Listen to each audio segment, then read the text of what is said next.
Bonjour à tous et bienvenue dans ce daily vlog numéro 13 consacré au projet Multigame. Donc, qu'est-ce qui a été fait vendredi dernier? Vendredi dernier, j'ai enfin mis en place la nouvelle IA. Donc, j'ai refactorisé en fait le code pour adapter l'entrée d'une nouvelle IA. J'ai ajouté l'IA normale et l'IA dite stupide, qui est en fait l'ancienne IA facile. Sachant qu'il y a aussi maintenant l'IA facile, qui est un dérivé de l'IA normale. Comment a été fait l'IA normale? Comment est fait l'IA tout simplement dans le jeu? C'est simple, je vais vous expliquer rapidement comment ça fonctionne. Donc ici, on va pouvoir en fait voir notre quadrillage comme d'habitude et la forme qu'on va pouvoir placer. Donc quand je vais placer une forme, l'IA automatiquement va faire un calcul. Et ce calcul, on va le voir ici. Elle va en fait attribuer un score dans chacune des cases que l'on peut voir ici, tout simplement. Et plus le score va être élevé, plus l'IA va mettre en fait, le score le plus élevé va lui permettre de placer son pion. Sachant que s'il y a plusieurs cases qui ont le même score, elle va faire un random, histoire de ne pas avoir tout le temps la sensation de jouer contre la même IA. Donc ce qui va se passer, c'est par exemple, ici, on peut le voir que ce petit quadrillage correspond en fait aux cases qu'on voit ici. Il y a 0 ici. Pourquoi? Tout simplement parce qu'il y a un X ici et donc l'IA ne peut pas placer d'objet. Et il va y avoir par exemple 2, 1, 2, 1, 1 et 2, 1, 2.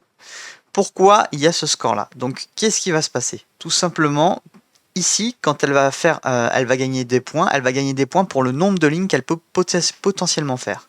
Donc comme on peut le voir ici, elle peut faire cette ligne là, mais elle peut faire cette ligne là si elle place un pion ici.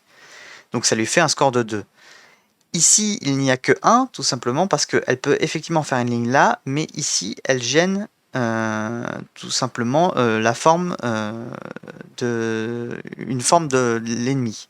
Donc, dans le cas de Easy, du mode Easy de l'IA, qu'on peut voir ici, l'IA, son comportement, c'est juste essayer de faire une ligne. C'est-à-dire qu'elle ne va pas réfléchir à essayer de gêner l'ennemi, elle va juste essayer de faire sa ligne. Là, comme on peut le voir, pof, j'ai gagné. Dans le cas, par exemple, si on veut passer à une IA plus difficile, donc non, hard actuellement elle n'existe pas, mais si on veut passer à une IA plus difficile, vous allez voir que si je replace ma croix, le score va changer. Là, on voit effectivement que le score a à peu près changé, donc c'est pratiquement 2 points de différence. Tout simplement parce que quand l'IA va commencer à placer des pions, j'ai décidé de lui donner plus de points en fonction de certaines actions. Là, elle va toujours avoir beaucoup de points sur les côtés, sur les diagonales, tout simplement parce que en plus de pouvoir faire une ligne ici et une ligne là, par exemple, elle peut aussi gêner une ligne ici de l'ennemi. Donc ça lui rapporte des points aussi quand elle essaye de gêner une ligne. Ici, elle va juste gêner une ligne, mais elle peut faire qu'une seule ligne. Donc elle gagne que 3 points. Donc c'est logique qu'elle gagne 4 points sur les côtés. Quand l'IA, par exemple, va avancer, donc là, on voit que ça change. Hein, ici, on a 6. Elle a beaucoup de points ici, tout simplement parce que son but, c'était vraiment de gêner l'ennemi. Là, il fallait surtout qu'elle gêne le joueur, sinon le joueur gagnait et donc elle perdait. Et ainsi de suite, jusqu'à qu'on arrive à la fin de la partie. À chaque fois, elle va générer un nouveau score. Et là, par exemple, si on descend comme ceci, on va pouvoir voir que si je lui donne la possibilité de gagner, elle va avoir énormément de points. Comme on peut voir, là, elle a 16 points, tout simplement parce que en plus de tous les points qu'elle peut accumuler, elle peut surtout gagner énormément de points ici, parce que si elle mettait un pion là, elle pouvait terminer le jeu. Donc là, c'est un choix personnel. Dans mon code, je lui ai dit, tu gagnes beaucoup de points à placer un troisième pion dans une seule et même ligne. Et tout ça, en fait, c'est décidé dans le code ici. Donc là, on peut le voir, la version easy. Donc ici, en fait, on va avoir le nombre de pions de la ligne qui sont déjà présents. Ici, c'est le nombre de pions alliés, donc nos pions, les pions de l'IA, et les nombres de pions ennemis, donc le joueur. Quand il y a 0 et 0 en easy, l'IA met un score de 1, pour une ligne, bien sûr. Sachant qu'il y a plusieurs lignes en fonction de l'emplacement où est la case. Dans le cas où elle doit gêner, donc là c'est l'adversaire qui a un pion, en easy, elle considère que c'est pas un mouvement intéressant, donc je lui donne 0 points.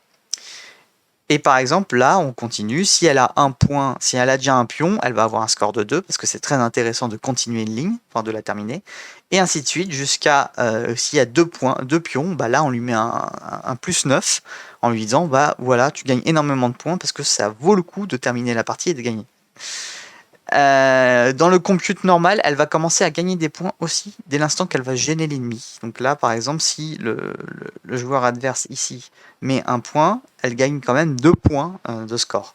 Et ainsi de suite, là, elle gagne aussi beaucoup de points si elle gêne une finale avec un autre joueur, parce que si le joueur il a quand même déjà 2 croix, il faut que l'IA essaye de le bloquer à tout prix. Sachant que quand bien sûr elle peut faire sa ligne, c'est 9 points parce que si elle peut terminer sa ligne avant l'autre joueur, ça vaut toujours plus le coup. Donc voilà ce qui en est de l'IA easy et normal pour la dernière fois.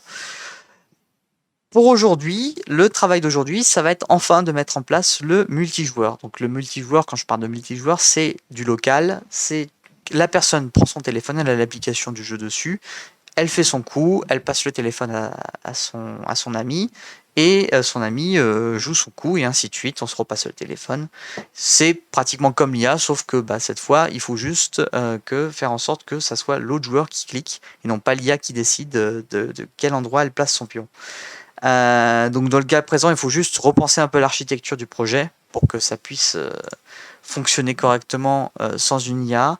Il faut aussi rajouter un bouton dans les menus pour pouvoir lancer le jeu en tant que multijoueur, et donc pas qu'il lance l'IA, et ainsi de suite. On va aussi avoir le menu option difficulté d'IA, parce qu'actuellement on ne peut pas changer la difficulté.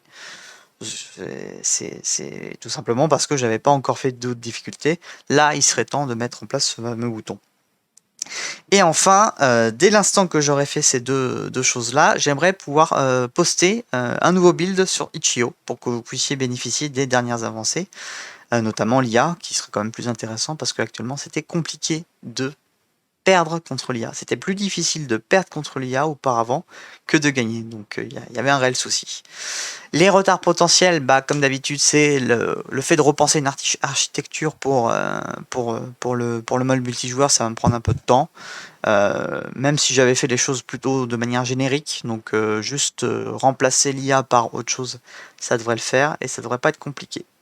Donc si bien sûr, comme d'habitude, si vous avez des questions, n'hésitez pas à les laisser en commentaire. Si vous avez des idées aussi, n'hésitez pas à les laisser en commentaire. Et pour toutes ces informations complémentaires, il ne faut pas hésiter à lire la description de la vidéo. J'espère pouvoir commencer d'ici demain ou après-demain un nouveau jeu, parce que maintenant ça va faire 3 semaines que je travaille sur le Morpion, et ça commence à faire un peu long. Donc il serait temps de commencer à passer sur un nouveau jeu. Donc je vous dis à plus et à demain.